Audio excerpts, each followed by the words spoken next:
शेतकऱ्याच्या चेहऱ्यावरचा आनंद आणि त्या आनंदामागचे कष्ट हे तुम्हाला माहितीच असेल आणि आज तो आनंद दुप्पट होणार आहे. इथून पुढे त्यांच्या चेहऱ्यावरचा आनंद हा दुप्पट होणार आहे. असं का म्हणते मी? कारण की आजपासून मावळामध्ये झालेलं आहे पावसाचं आगमन, मान्सूनचं आगमन. इतके दिवस शेतकरी ज्या पावसाची वाट बघत होता त्या पावसाचं आजपासून आपल्या मावळामध्ये आगमन झालेलं आहे आणि आजपासूनच शेतीच्या कामाला सुरुवातसुद्धा झालेली आहे. म्हणजेच इतके दिवस शेतकऱ्यांनी फक्त आपली शेती जमीन नांगरून ठेवली होती, पण इथून पुढे त्या जमिनीत पेरणी करण्याची सुरुवात झालेली आहे. चला तर मग मी निघाली आहे शेताकडे आपल्या डार्लिंगला घेऊन. डार्लिंग म्हणजे दुसरं कोण नाही हो, आपली ही गाडी स्कूटी, तिचं नाव आहे डार्लिंग. शेतात गेले गेले मला एक बिझनेस आयडिया सुचली आहे, ती मी तुमच्याशी शेअर करत आहे. हरोळी बघा ना किती, जेव्हा आपण गणपतीला जातो ना तेव्हा आपल्याला थोडीशी हरोळी 5-10 रुपयाची भेटते. म्हणजे 5 रुपयाची तर काहीच भेटत नाही, पण 10 रुपयाची भेटते. तर ती हरोळी केवढी अशी बघा, ते लोक फक्त आहे ना असं एवढी हरोळी घेतात, त्याला एक जास्वंदाचं फूल लावतात आणि एक दोऱ्याने बांधून टाकतात आणि हीच हरोळी आपण त्यांच्याकडून घेतो, गणपतीला वाहतो. बरोबर, बिझनेसची आयडिया ऐका फक्त. त्यांच्या घरी हरोळी, त्यांना गणपतीला व्हायला टाइम सुद्धा नाही. लोक कशाचा पैसा करते सांगता येत नाही. तर चला, त्यांचा तो बिझनेस होता. बिझनेस आयडिया पाहिल्यानंतर मला ही कुत्र्याची पिल्लं दिसली. इतकी छान आणि क्यूट आहेत ना, काय बोलू मी.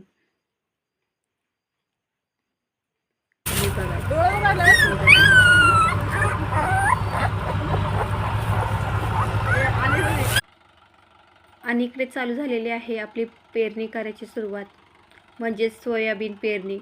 कारण की आज पावसाची एंट्री होणारच आहे, त्याच्यामुळं शेतकरी आता काय दम काढत नाही. तुम्ही बघा, सोयाबीनची पेरणी चालू झालेली आहे. तुम्ही केली की नाही सोयाबीनची पेरणी नक्की सांगा आणि आपला हा व्हिडिओ तुम्ही कुठून बघताय ते सुद्धा सांगा. सगळ्याचं थोडं थोडं टाकायचं काय.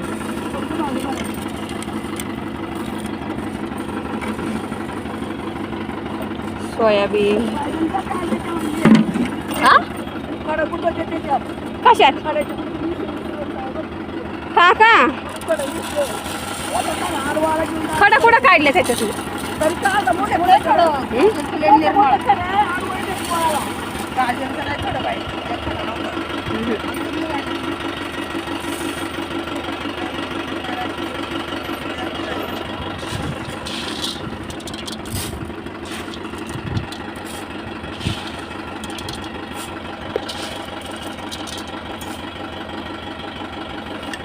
सगळ्याचं भरता पोरांना दाखवाय टाइमपास.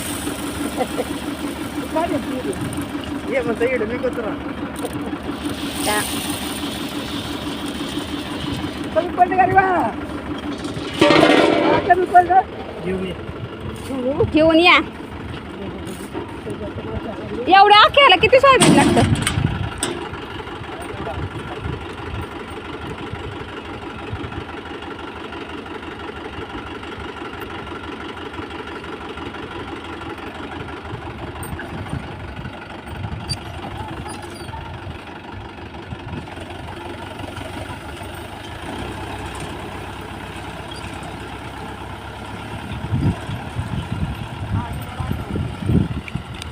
कोण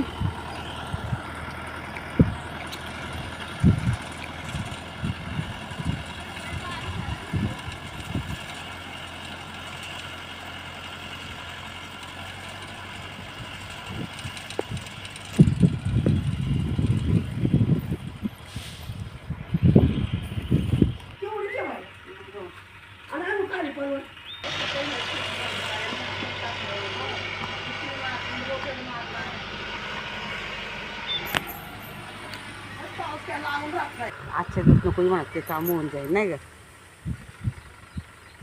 आणि भात टाकलेलं भात टाकलं, भाताला येईन पाऊस. आज मुंबईत पाऊस आला नाही, उद्यापर्यंत मग आपल्या इथं पोचेल सकाळवारी. हा ना, तुम्हाला सांगितलं का.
तर इथे सोयाबीनची पेरणी चालू आहे आणि तुम्ही बघू शकता की आपल्या शेताकडचं लोकेशन वातावरण कसं आहे, एकदम निसर्गरम्य आणि आजूबाजूनी डोंगर वगैरे आणि पावसाळ्याचं हेच वातावरण इतकं सुंदर आणि एकदम भारी दिसतं ना. म्हणजे तुम्हाला जर खरं जीवनाचा अनुभव घ्यायचा असेल ना तर मावळामध्ये तुम्ही नक्कीच यायला पाहिजे. मावळात ते सुख आहे जे तुम्हाला मोठ्या मोठ्या ठिकाणी म्हणजे असं टाइमपास. कुठेही तुम्ही 5 स्टारमध्ये जर गेले ना तरी तो अनुभव तुम्हाला येऊ शकत नाही खरंच. आणि ह्या वावरामध्ये गहू लावलं होता आणि त्याच्यानंतर रोटर वगैरे सगळं मारलं, पण त्यांना असं वाटतं की ते गव्हाचं हे पेरणी करताना त्या पेरणीमध्ये गुंतते की काय, म्हणजे सोयाबीनचे बी व्यवस्थित पडतात की नाही. पण मी त्यांना म्हटले की त्याचंच खत बनत असतं, जे आपण सोयाबीनचं भुसकाट किंवा गव्हाचं भुसकाट असतं त्या सगळ्याचं खतच तयार होतं, बरोबर की नाही. आणि तुम्ही हा व्हिडिओ कुठून बघताय आणि तुमच्या गावाकडे सुद्धा पाऊस आला आहे का, किंवा तुम्ही सुद्धा पेरणीला सुरुवात केली आहे का ते सुद्धा सांगा. आणि आमच्या इकडचं वातावरण कसं वाटलं ते सुद्धा सांगा. आणि व्हिडिओ आवडला असेल तर व्हिडिओला लाईक, चॅनलला सबस्क्राईब करायला विसरू नका. अहो तसंच असतं आत्या. तुम्ही तर मशरूम बिशरूम मावळामधले लावता. पेरण्या चालू झालेल्या ते आहेत. लोकं हे पैशावर नेतात आपल्याकडून मग. तुमच्या इकडे काय चाललेलं आहे शेतकरी मित्रांनो नक्की सांगा. अहो जी लोक करतात ना ती देतात.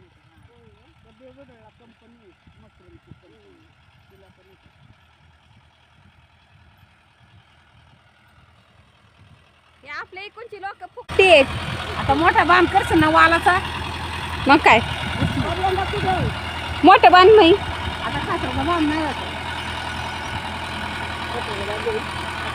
कस काय आता ते सारखं सापात गेलं का इथं मारलं मोठ्या फरीने उडी मासे टाकणार फुग लावणार हां हां यंदा काय यंदा म्हणलं वाल बिल हाय का नाही जास्त 2-3 बांध वाढ म्हणजे हायची होती एवढं करून म्हणलं तुम्हाला ते काम केला शेजारी त्याला